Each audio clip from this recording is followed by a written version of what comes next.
Boa noite, pessoal.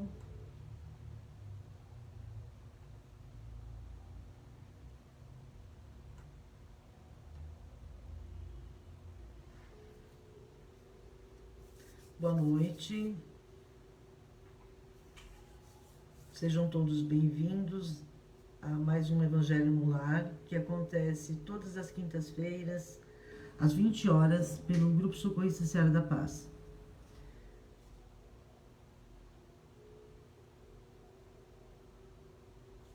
Eu vou dar mais um tempinho para a gente iniciar os trabalhos, mais 2 minutinhos.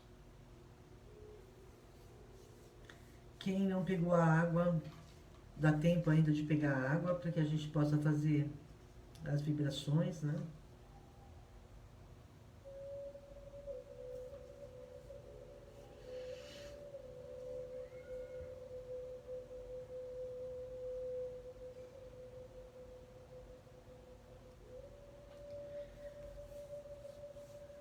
Mais 2 minutinhos e a gente vai dar início ao Evangelho no Lar.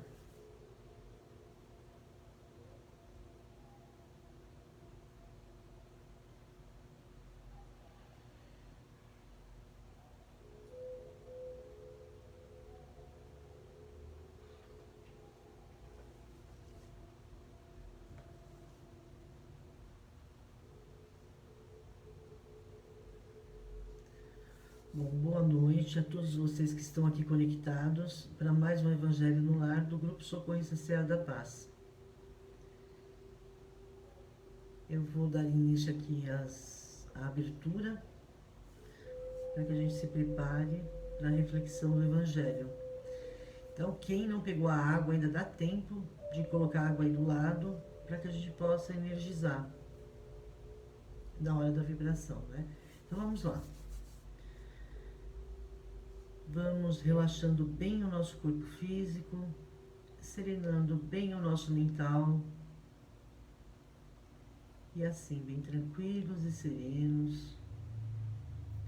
Vamos saudando ao mentor, dirigente espiritual da Seara da Paz, José de Arimateia, e a toda a cúpula espiritual sempre presente em nossos trabalhos. Vamos saudando também a toda a equipe de higienização, chefiada por Itaporã e Bogotá, que vão limpando e higienizando todos os ambientes, para que os trabalhos ocorram em equilíbrio e harmonia. Vamos saudando aos cruzados que vão tecendo sobre as nossas casas uma cúpula de luz rosa e dourada que vai nos proteger e nos resguardar.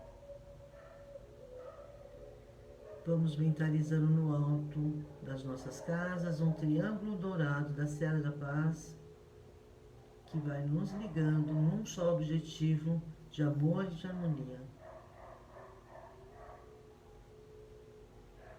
Vamos saudando a equipe do Dr. Bezerra de Menezes, médicos e socorristas do espaço, a Falange de Pasteur, Fraternidade dos Humildes, Meimei, Anália Franco e a todos os mentores responsáveis pelos trabalhos que já estão ocorrendo na casa de cada um de nós.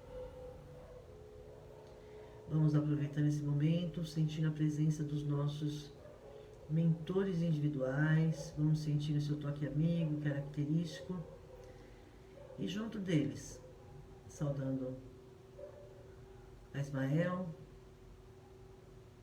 guia protetor do nosso país, pedindo a ele que resguarde as nossas fronteiras e que ilumine a mente dos nossos governantes. Vamos ainda pedindo licença a Ismael para adentrarmos em seu salão dourado. Vamos sentindo toda essa força, toda essa luz que vai nos revitalizando, que vai nos fortalecendo. De Ismael vamos até Maria Santíssima. Vamos colocando nossas cabeças espiritualmente em seu colo e pedindo a ela que cubra encarnados e desencarnados com seu manto de mansitude e paz. Vamos sentindo toda essa luz, todo esse amor que vai nos envolvendo, que vai nos acolhendo. E assim, Vamos até Jesus. Vamos sentindo toda essa luz que emana de seu peito. E vamos depositando aos seus pés nossos pedidos mais íntimos. Vamos deixando aí nossos medos, nossas dúvidas, pedindo muita força, muita coragem, muita sabedoria, para que possamos continuar firmes em nossa caminhada. Com a graça de Deus, salve Cristo Jesus. Bom, gente, mais uma vez, boa noite a todos. Se vocês tiverem com algum problema para ouvir, coloca aí, eu vou tentar melhorar, né? Então, quem não pegou a água para fluidificação na hora da vibração, ainda dá tempo de pegar a água e deixar aí do lado, tá? Então, hoje, o capítulo do Evangelho que a gente vai refletir é o capítulo 1. Não vim destruir a lei. Não penseis que eu vim destruir a lei ou os profetas. Não vim destruí-los, mas os cumprir. Pois em verdade vos digo que o céu e a terra não passarão, enquanto tudo que está na lei não seja cumprido perfeitamente. Até o último J e o último ponto. Isso está em Mateus, capítulo 5, versículo 17 e 18. Bom, esse capítulo é o primeiro capítulo do Evangelho, né? E essa passagem, ela tá em Mateus, né? É importante a gente analisar, como o próprio Kardec nos recomenda, as origens, um pouco da época, para que a gente possa entender como que esse evangelho, né, foi desenvolvido, né? E algumas passagens. Então, se a gente analisar aqui, é uma passagem de Mateus. Quem era Mateus? Mateus foi um discípulo de Cristo, né? Como todo mundo sabe, também conhecido como Levi. Ele era um judeu publicano. O que era um judeu publicano na época? Eram os cobradores de impostos, os coletores de impostos, né, para os romanos. Então, se a gente pegar o Evangelho, ele sempre tem 4 retratos, de Marcos, Mateus, Lucas e João. Nesse retrato que a gente vê aqui nessa passagem de Mateus, a gente vai perceber que todas as passagens dele ligam Jesus ao Antigo Testamento, né?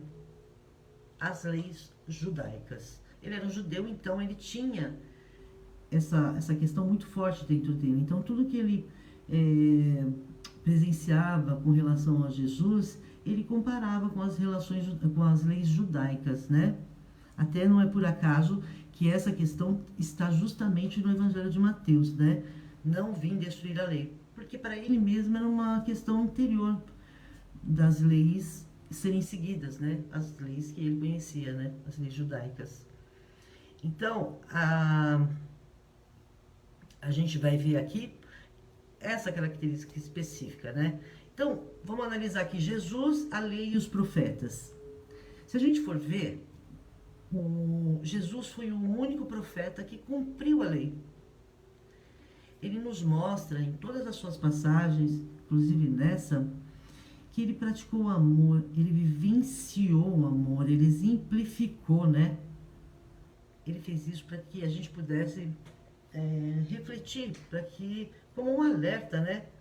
Da necessidade da gente praticar as leis divinas, para que a gente possa realmente mudar interiormente, para que a gente possa amadurecer como seres humanos, para que a gente consiga realmente uma maior percepção e expansão dessa questão do amor, né, em si, e a gente tem uma postura mais fraterna.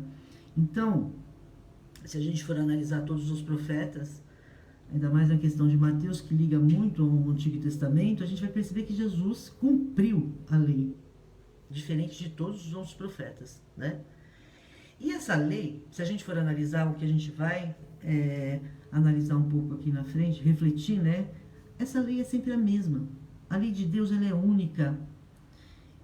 Tanto que Jesus, quando ele se refere ao grande mandamento da lei, ele vai lá no Antigo Testamento. A gente vai falar um pouco mais para frente sobre isso.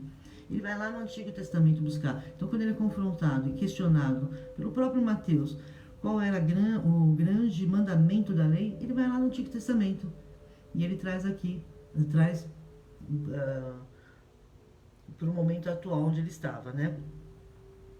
Então, quando ele diz, pois em verdade vos digo que o céu e a terra não passarão enquanto tudo que está na lei não seja cumprido, nós, como espíritas, a gente tem aí uma reflexão até muito maior sobre isso, né? Agora, né?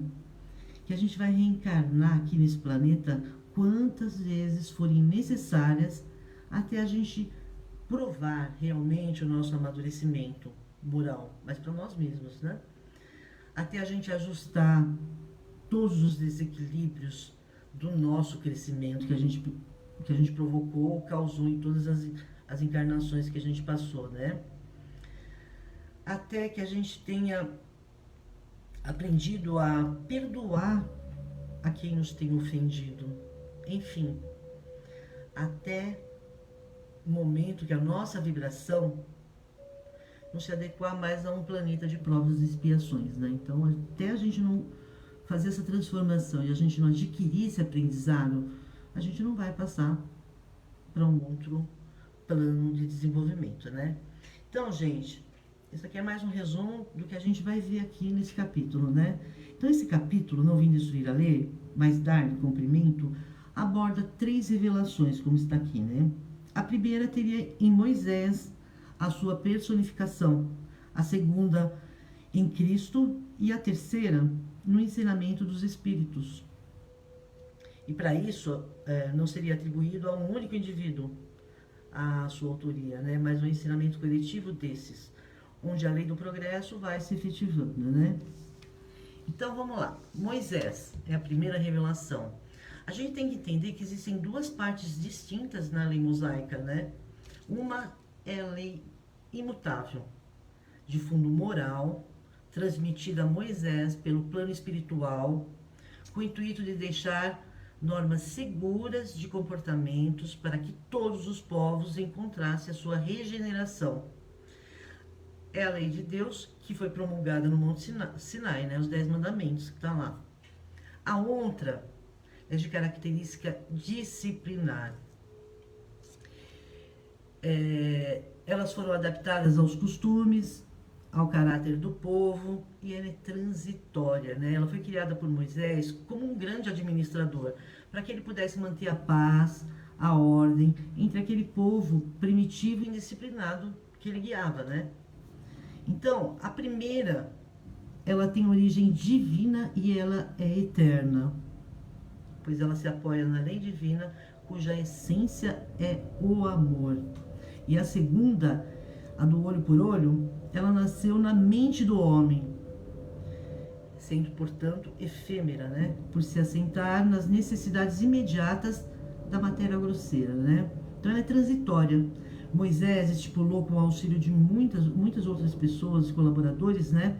Uma série de leis, para que ele pudesse realmente viver de uma forma mais humana, né? Então, até impedir aí que as pessoas se matassem, né? Era um povo ainda muito primitivo, então as leis eram duras, né? E essas leis de Moisés, que é olho por olho, dente por dente, elas teriam que sofrer mudanças, amadurecimento conforme a nossa evolução espiritual, né? Então, muitos questionam, né, a dureza das leis de Moisés. E a gente tem que refletir a importância de Moisés para a humanidade, né? Ele foi talvez o primeiro contato com a noção de justiça daquele povo. Então, por mais absurda que possa nos parecer para os dias de hoje, as leis que ele criou, para a época seria quase que impossível, ele abriu um caminho, né? Seria impossível qualquer outro ensinamento mais profundo, né? Mais humano, né? Então ele iniciou um processo de aprendizado para aquele povo. Então ele teve sua importância, sim, por o tempo em que ele viveu, né? E até para o nosso desenvolvimento como espíritos até hoje, né? A segunda revelação, Jesus. Quando Jesus se coloca aqui nessa passagem de Mateus, aproximadamente 18 séculos depois da vinda de Moisés, né? Que não veio destruir a lei, ele se referia, gente, à lei divina, que, como a gente sabe, resume-se para nós no amor ao próximo, né? Então ele não falava das leis do dia a dia, não. Dai a Roma o que é de Roma, né? Dai a César o que é de César, né? Então ele vinha falar da lei divina, da lei do amor, né?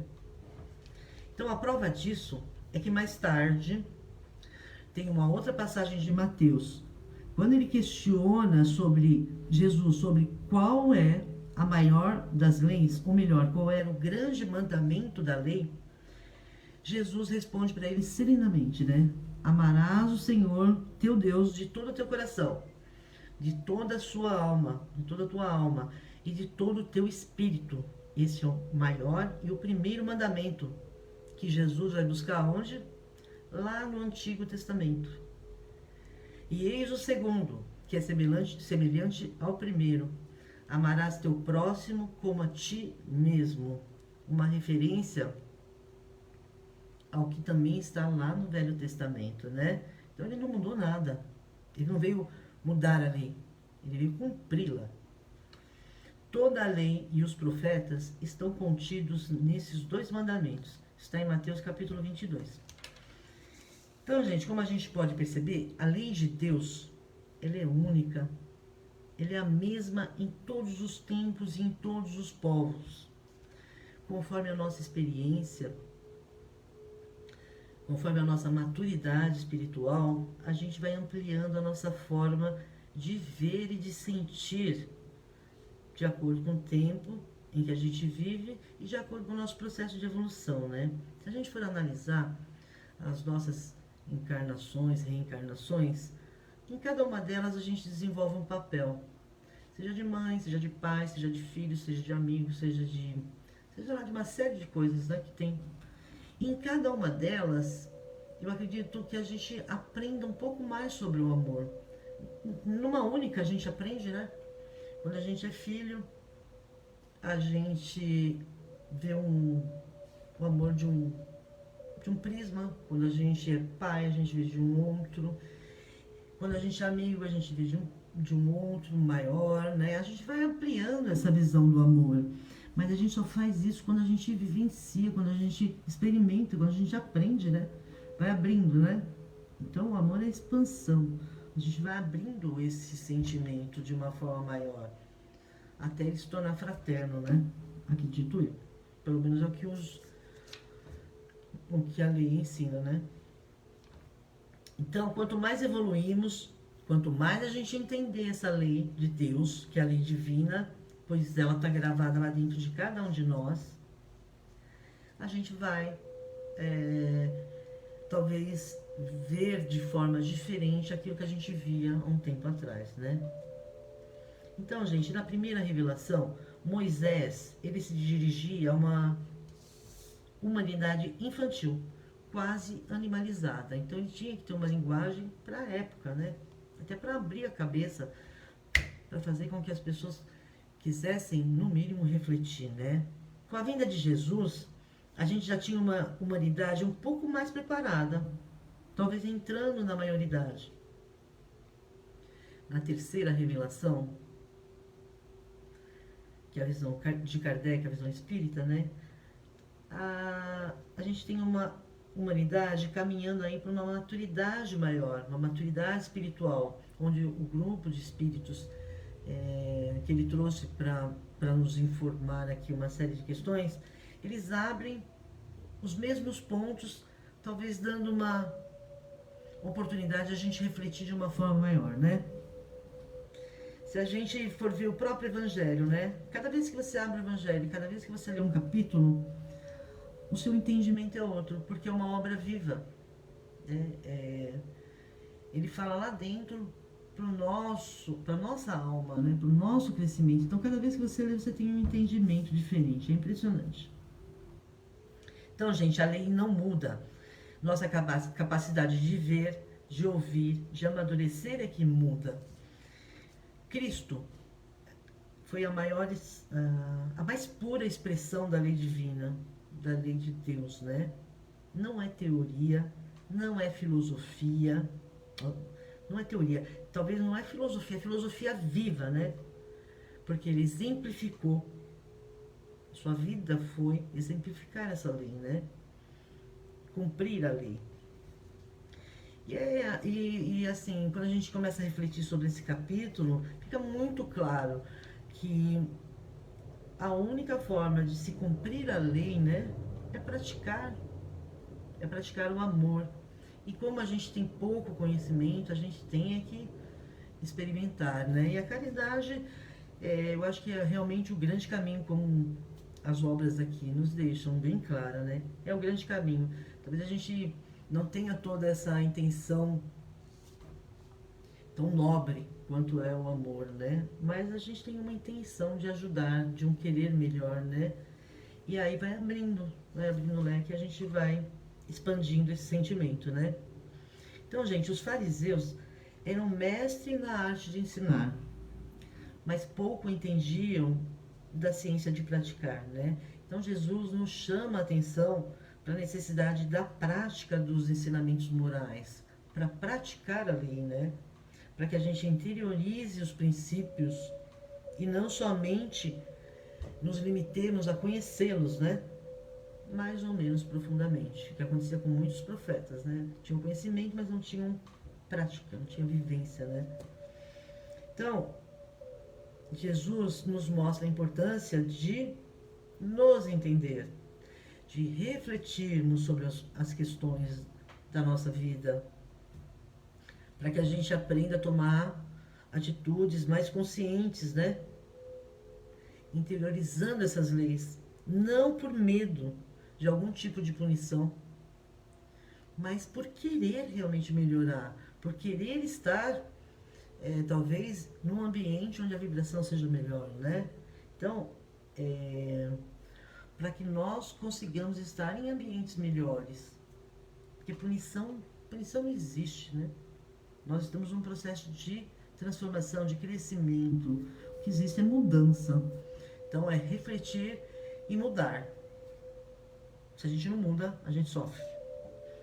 Hoje, mais amadurecido, a gente percebe que a gente é responsável, sim, por tudo que a gente passa, por tudo de ruim que acontece em nossas vidas. E tudo de bom também, né? E a gente tem a oportunidade de mudar isso. Hoje, agora, né? Então, gente, se a gente for analisar mais um pouquinho a passagem de Jesus, que ele veio cumprir a lei e não veio mudar nada, né? Quando a gente ouve lá na passagem, no mandamento, não matarás. Jesus, olha como ele abre essas questões. Ele não muda, mas ele abre. Não matarás. Aí Jesus diz o seguinte: mas eu vos digo, não é só não matarás. Você não deve nem ofender o seu irmão. Ele vai mais fundo na questão do amor. Então ele começa a fazer com que a gente reflita sobre essa questão. Não é só não matar, vai muito além. Então a gente vai abrindo o leque. Jesus vai abrindo isso de uma forma que a gente já tem entendimento para poder refletir, né? Mais fundo ainda, quando ele diz o seguinte: amai os vossos inimigos, fazei o bem aos que vos odeiam e orai pelos que vos perseguem e caluniam, né? Para os judeus da época, amar ao próximo como a ti mesmo já era uma lei. E o próximo, para os judeus, eram aqueles que compartilhavam da mesma crença, que eram os próprios judeus, né? Então, Jesus parece que vem falar uma outra língua na época. Parece que ele está falando uma outra... está trazendo outras leis, não é a mesma. Só que a amplitude e o entendimento desse sentimento é muito maior. Então ele fala, não é amar ao próximo, é amar até os seus inimigos, né? Tanto que ele dá um exemplo, tem a parábola do bom samaritano, onde ele quer explicar assim, chamar a atenção do povo da época para quem era esse próximo, né? Então, o Velho Testamento é o alicerce, mas o amadurecimento, a consciência da lei, do amor, a gente desenvolve na prática. E foi isso que Jesus realmente mostrou pra gente, né? Na sua passagem por aqui. Jesus não veio destruir a lei, né? O Velho Testamento, os 10 mandamentos recebidos por Moisés. O Espiritismo, como ele não veio destruir a lei, o Espiritismo também não veio destruir a lei. Nem o Novo Testamento, nem o Antigo Testamento. O que o Espiritismo nos mostra? Ele nos mostra que ele não veio destruir a lei cristã, mas dar-lhe execução. Ele nada ensina de contrário ao que Jesus nos ensinou, mas ele vai desenvolvendo, como eu falei lá atrás. Ele parece que complementa, ele explica coisas que para a época estavam obscuras, né? Eles vão abrindo conforme o nosso desenvolvimento, porque hoje a gente necessita de mais informação, a gente necessita de mais alimento. E as instruções dos espíritos nos dão essa base, né? Parece que a gente encontra respostas para as nossas questões interiores, para que a gente reflita e para que a gente se expanda mais, né? Então é bem isso. A lei não muda. Nossa capacidade de ver e ouvir é que muda, né? A gente amadurece. Como eu coloquei aqui atrás, Cristo é a mais pura expressão da lei de Deus viva, não é teoria, é filosofia viva, né? A gente tem um patrimônio aí de 3.000 anos de trabalhos espirituais. Então, não vim destruir a lei, nos mostra sequência, nos mostra evolução, nos mostra maturidade. Mostra que a gente precisa aprender, que a gente precisa vivenciar, que a gente precisa errar sim e querer acertar, né? Ter constância, vontade, para que a gente possa seguir em frente dentro de uma evolução moral e emocional, né? Então, para fechar, eu vou ler aqui Não Vim Destruir a Lei, Lei e Vida, de Emmanuel. Não penseis que vim revogar a lei ou os profetas. Não vim revogar, vim para cumprir. Jesus, Mateus 5,17. Não matarás, diz a lei. O texto não se refere, porém, unicamente à vida dos semelhantes. Não frustrará a tarefa dos outros, porque a suponhas inadequada, de vez que toda a tarefa promove quem a executa, sempre que nobremente cumprida. Não dilapidarás a esperança de ninguém, porquanto a felicidade, no fundo, não é a mesma na experiência de cada um. Não destruirás a coragem daqueles que sonham ou trabalham em seu caminho, considerando que de criatura para criatura difere a face do êxito, né? Não aniquilarás com inutilidade o tempo dos teus irmãos, porque toda hora é agente sagrado nos valores da criação. Não extinguirás a afeição na alma alheia, porquanto ignoramos todos nós com que instrumento de amor a sabedoria divina pretende mover os corações que nos partilham a marcha. Não exterminarás a fé no espírito dos companheiros que renteiam contigo, observando-se que as estradas para Deus obedecem a estruturas e direções que variam ao infinito. Reflitamos no bem do próximo, respeitando-lhe a forma e a vida. A lei não traça especificações ou condições dentro do assunto. Preceitua simplesmente: não matarás. Do Francisco Cândido Xavier, livro Ceifa de Luz, pelo Espírito Emmanuel. Então é isso, gente. Vou fazer a vibração. Então vamos lá. Depois desse momento de reflexão do Evangelho, vamos relaxando bem o nosso corpo físico, serenando bem o nosso mental, visualizando um rosa bem suave saindo do nosso cardíaco.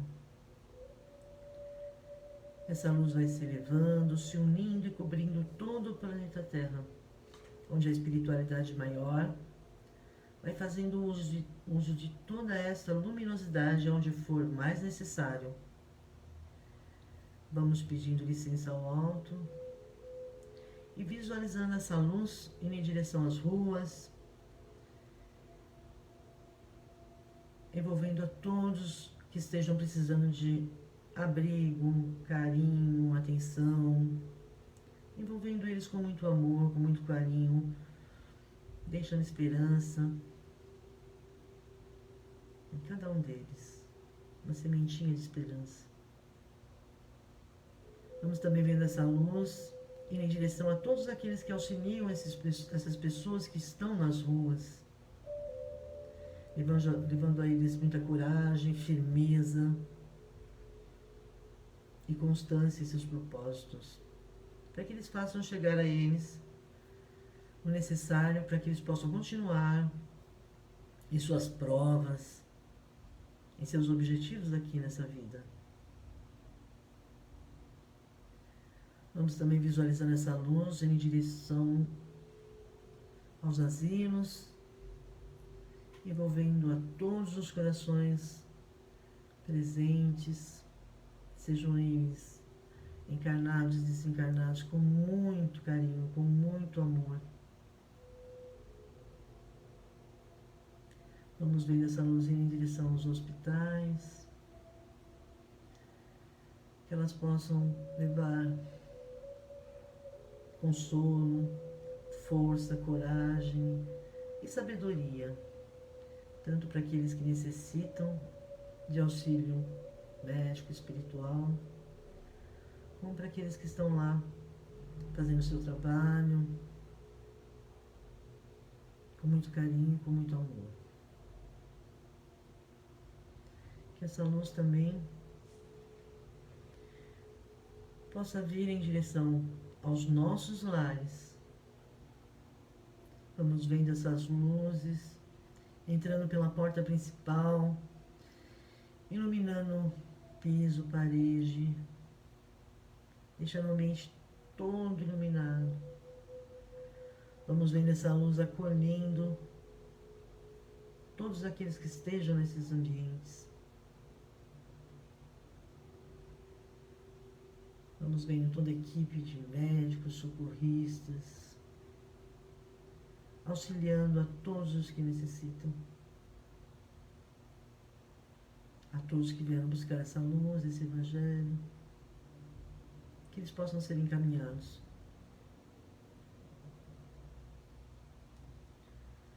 E assim, vamos vendo essa luz retornando a cada um de nós.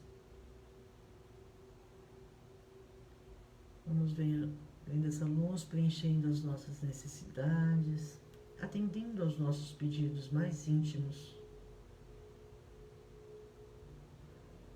Não se esquecendo de que sempre se faça cumprir a vontade do Pai e que possamos ser atendidos de acordo com o nosso merecimento e a misericórdia divina. E assim,